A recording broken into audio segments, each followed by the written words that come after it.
कुल्फी ले लो, कुल्फी, मलाई कुल्फी, केसर कुल्फी, बादाम पिस्ता कुल्फी। छगन एक कुल्फी वाला था जो यहाँ वहाँ घूमकर कुल्फियाँ बेचा करता था। ये सारी कुल्फियाँ उसकी बीवी जया बनाया करती थी। छगन का परिवार छोटा पर खुशहाल परिवार था। छगन का बेटा नंदू एक सरकारी स्कूल में पढ़ता था। छगन और उसकी पत्नी की बड़ी इच्छा थी कि उनका बेटा बड़े अंग्रेजी स्कूल में पढ़ने जाए। आखिर कब हमारा सपना पूरा होगा जी? जब नंदू अंग्रेजी स्कूल में पढ़ेगा। पढ़ेगा, जरूर पढ़ेगा। तुम भगवान पर भरोसा रखो। छगन अपने बेटे नंदू को हमेशा अच्छी ही सीख देता था। पापा, हमारे पास बड़ा घर, पैसे, गाड़ी वगैरह क्यों नहीं है? हम गरीब क्यों हैं? क्योंकि ये भगवान की मर्जी है। तो ये गलत है ना? भगवान हमको सब कुछ क्यों नहीं देते? जब समय आएगा तो हमें भी सब कुछ जरूर मिलेगा। तब तक तुम कुल्फी खाओ। एक दिन छगन एक पार्क के पास कुल्फी बेच रहा था। कुल्फी ले लो, कुल्फी, मलाई कुल्फी, केसर कुल्फी, बादाम पिस्ता कुल्फी। अंकल, एक मलाई कुल्फी। मुझे एक पिस्ता कुल्फी। ये लो बच्चों। छगन ने दोनों बच्चों को कुल्फी दी और उसकी नजर पास के बेंच पर बैठे एक बच्चे पर पड़ी। वो बच्चा रो रहा था। छगन ने एक कुल्फी निकाली और उसके पास गया। ये लो। उस बच्चे ने रोना बंद किया और छगन से कुल्फी ले ली। मेरे पास पैसे नहीं है। कोई बात नहीं। अच्छा ये बताओ, तुम रो क्यों रहे हो? मैं फिर से फेल हो गया।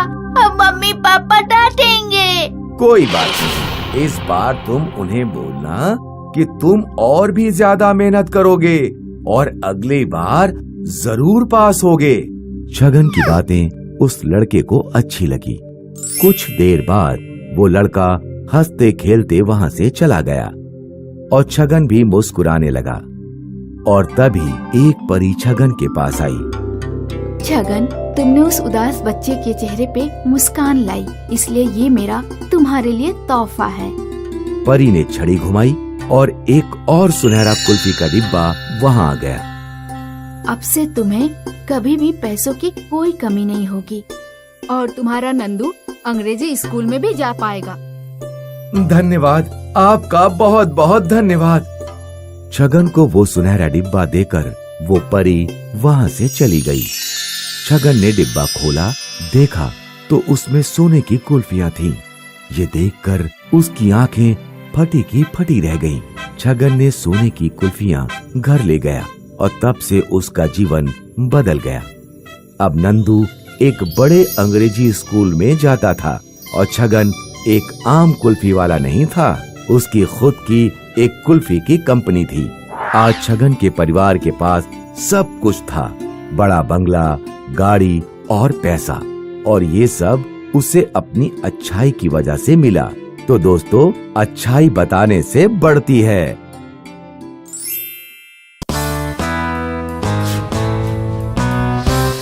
ये कहानी है जीवन के परिवार की। जीवन पर जान छिड़कने वाली माँ गायत्री, बीवी मीना और बेटी खुशी। इनका परिवार बहुत खुश था क्योंकि गायत्री और मीना कुल्फी बनाया करती थीं और जीवन इन्हें बेचा करता था। कुल्फी, स्वादिष्ट कुल्फी, मलाई कुल्फी, केसर कुल्फी, पिस्ता कुल्फी, कुल्फी, कुल्फी वाले कुल्फी। अंकल, एक मलाई कुल्फी दीजिए। ये लो बेटा, इसके 2 रुपए हुए। इसी प्रकार जीवन दिन भर घूम घूम कर सारी कुल्फियां बेच दिया करता था।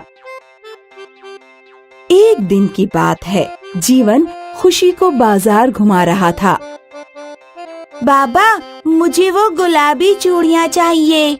चलो चलते हैं बेटा। जीवन और खुशी चूड़ी की दुकान की ओर चल ही रहे थे कि तभी एक गुस्सैल बैल उन दोनों की ओर दौड़ने लगा। सारे बाजार में अफरा तफरी मच गई। जीवन ने बैल को देख लिया और खुशी को आगे धकेल दिया। बैल ने जीवन को अपने पैरों तले रौंद दिया। जीवन को अस्पताल ले जाया गया। वहाँ उसका सारा परिवार आंसू बहा रहा था। मुझे नहीं लगता कि ये कभी चल पाएंगे। डॉक्टर की बात सुनकर जीवन का परिवार और भी ज्यादा टूट गया। 1 महीने बाद जीवन घर आया।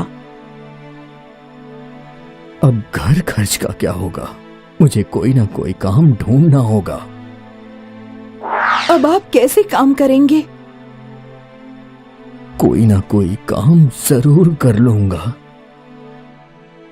मैं सोच रही थी कि अगर किसी को काम करना ही है तो मैं करती हूँ। नहीं नहीं माँ, मेरे रहते हुए आप काम करें। सासू माँ, आपकी भी तबीयत ठीक नहीं है। इस घर में सिर्फ मैं ही हूँ जो एकदम तंदुरुस्त है, तो काम मुझे करना चाहिए। लेकिन तुम क्या करोगी? वही जो आप करते थे। अरे कुल्फी की टोकरी लेके सर पे घूमना इतना आसान काम नहीं है, और तुम तो एक औरत हो। मुझे पता है कि यह आसान नहीं है, लेकिन मेरे पास और कोई पर्याय नहीं है। शुरुआत में मैं कम कुल्फियां लेकर जाऊंगी। ठीक है, अब सब भगवान के हाथ में है। गायत्री और मीना ने एक बार फिर कुल्फियां बनाई।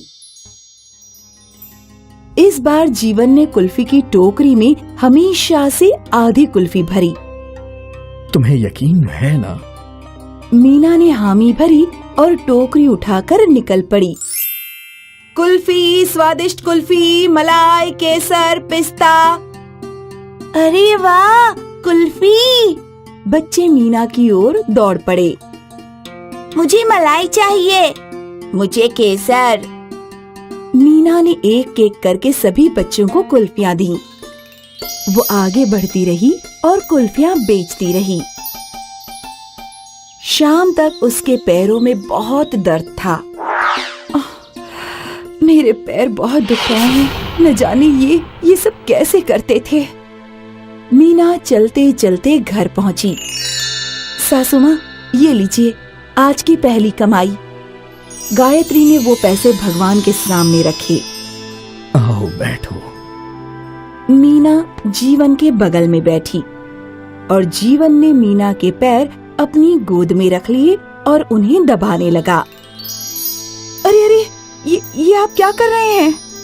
पूरा दिन घूम के पैर दर्द कर रहा होगा, उन्हें दबा रहा हूँ। लेकिन आप ऐसा मत कीजिए, मुझे पाप लगेगा।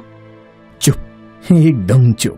जीवन ने मीना की एक न मानी और उसके पैर दबाता रहा, और गायत्री ये देख खुश थी। भगवान जी, आपका बहुत बहुत धन्यवाद जो आपने मुझे ऐसे बहू बेटे दिए और मुसीबत के समय एक दूसरे का हाथ थामे रहते हैं।